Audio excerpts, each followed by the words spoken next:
Bonjour à tous et à toutes. Aujourd'hui, je vais vous lire un extrait de Psychologie cosmique, un livre trop méconnu mais qui gagne à être connu.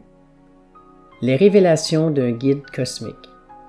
Le but de ce livre est de donner à chacun la possibilité de prendre connaissance de ces paroles qui ne sont en aucun cas un enseignement, bien que cela lui ressemble beaucoup, ni même une nouvelle philosophie qui viendrait supplanter une autre décadente, mais le moyen pour chacun de nous de recevoir une étincelle de vie si cette étincelle peut être reçue. Chaque fois que je parle, je voudrais que vous ayez le souci de synthétiser ma parole, parce que ce que je dis est toujours très dilué, très élargi, puis parfois souvent répété. Parce que chacun des esprits présents au moment de la prononciation n'est pas forcément prêt à capter ma parole. Alors, il faut que je répète, que je transforme pour mettre à la portée le dialogue. Synthétisez ma parole, tirez-en l'essence, le sucre. Je ne suis pas venu parler pour que ma parole soit écrite et rappelée. Je suis venu parler uniquement pour que vous soyez les fruits immédiats de la parole.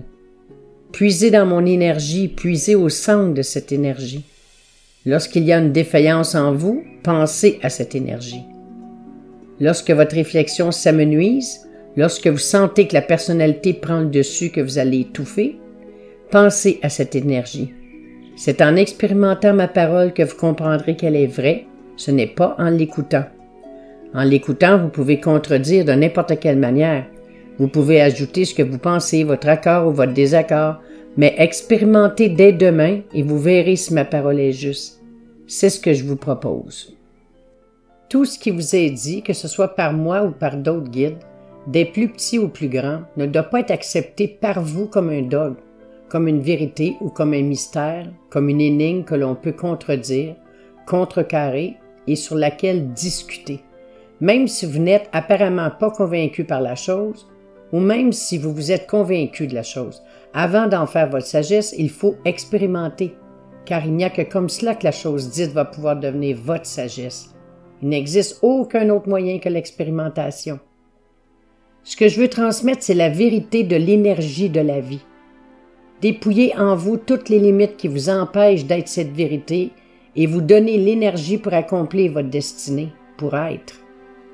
Le fruit qui doit être ramassé n'est pas celui de la célébrité, n'est pas celui du murmure de ma voix qui se perpétue dans votre cœur, votre tête, votre souvenir. Le fruit va être la lueur de votre âme que j'aurai su réveiller, uniquement celui-là. Alors, si vous voulez m'aimer, si vous voulez me le prouver, si vous voulez enclencher et dégager une relation avec moi, n'ayez pas une attitude d'écoute ou d'obéissance.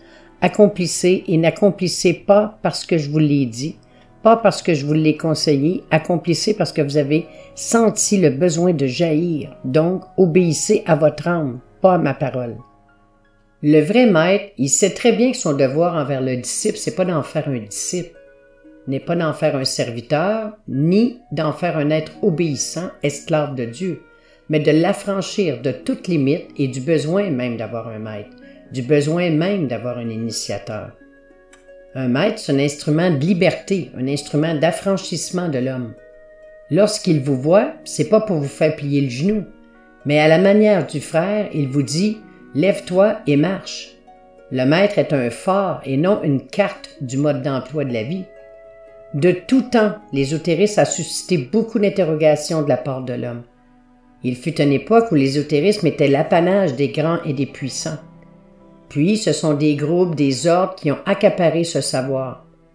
Ce qui fait que de nos jours, cette science est toujours considérée comme une science cachée, réservée à des adeptes, des initiés, des privilégiés. Ce qui fut utile jadis dans ces temps reculés ne l'est plus aujourd'hui. En effet, si l'on remonte assez loin, les hommes, par leur état de conscience ayant un rythme vibratoire assez bas, il n'aura pas été souhaitable qu'ils détiennent certains pouvoirs, certaines révélations, parce qu'ils auraient fait plus de mal que de bien. Ce qui ne veut pas dire que ceux qui les détenaient n'aient fait que des merveilles. Leur ego et leur soif de pouvoir passaient avant tout. Les hommes de cette époque étaient plus enclins à travailler avec des entités du bas astral que véritablement des initiés, des maîtres, pour la bonne raison que leur rythme vibratoire ne leur permettait pas, ou beaucoup plus difficilement, de travailler avec des entités au vibratoire plus élevé. Ce qui fait qu'avec ces entités du bas astral, ils pouvaient faire quelques bonnes actions, quand même, soigner par exemple, mais cela leur demandait tellement d'énergie qu'au fil du temps, n'étant plus assez forts, c'étaient ces entités qui les vidaient de leur énergie et ils mouraient dans la folie ou dans la démence. Aujourd'hui, il est temps pour l'homme de connaître ces révélations puis de les expérimenter. L'ésotérisme qui signifie dedans, à l'intérieur de, doit devenir exotérique qui signifie extérieur, divulgué à tous. Je n'ai pas la prétention d'enseigner qui que ce soit sur ce sujet, mais je désire simplement mettre en application la parole qui dit « sitôt récolté, sitôt semé ». Ce ne sont pas les religions qui vont libérer l'homme, mais la connaissance ésotérique, donc aussi la science, parce qu'elle en apportera la preuve. La religion n'a pas été donnée à l'homme pour aller vers Dieu, mais pour rendre l'homme plus sensible, quitte à le rendre trop astral parce qu'il n'y a pas plus réceptif qu'un homme sensible. Ce qui va subsister des religions, quelles qu'elles soient, c'est la philosophie, le rituel, la communion, la fusion que donnent ces religions. Leurs structures vont disparaître parce que la structure a dérapé, a entretenu l'ignorance, a divisé les hommes au lieu de les rassembler. Elles ont établi les dogmes. Et puis tout simplement parce que l'ère où les religions pouvaient avoir lieu est terminée. Petit à petit, les structures vont s'éteindre par manque d'énergie, puisque la hiérarchie passe à une autre forme d'énergie. Mais tout ce qu'elles ont pu donner à l'homme d'ouverture et de sensibilité reste un acquis précieux pour l'homme. Si on veut véritablement comprendre le pourquoi des choses, de la création, d'un univers, d'un monde, il faut commencer par comprendre que Dieu n'est pas éternel, mais qu'il est perpétuel, comme si Dieu, pour exister, avait besoin d'une nouvelle jeunesse, avait besoin de se renouveler. C'est dans cette perpétuité qu'est éternité. Et vois-tu, si tous les hommes voulaient bien avoir un tout petit peu de cette connaissance et petit peu moins de croyance, bien des guerres cesseraient sur le champ.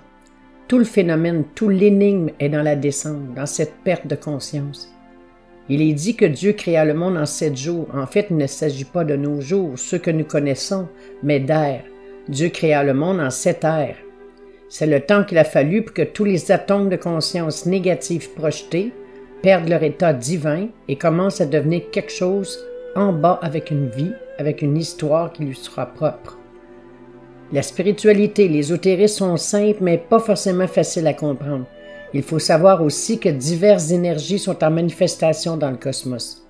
Le règne humain est le règne de l'individualisation où la mémoire agit sur la forme physique de l'homme, l'homme devenant le créateur de sa propre forme physique.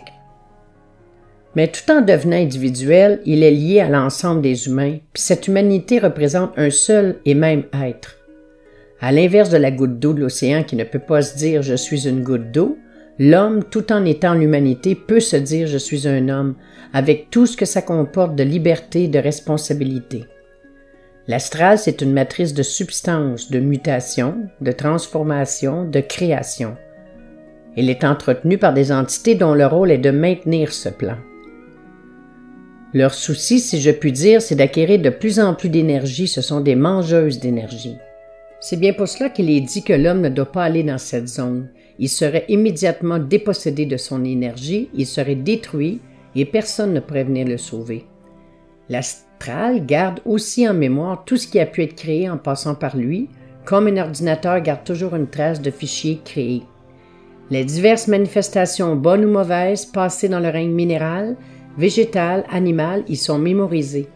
On comprend très bien qu'au niveau de conscience du règne minéral et végétal, les mémoires négatives sont inexistantes.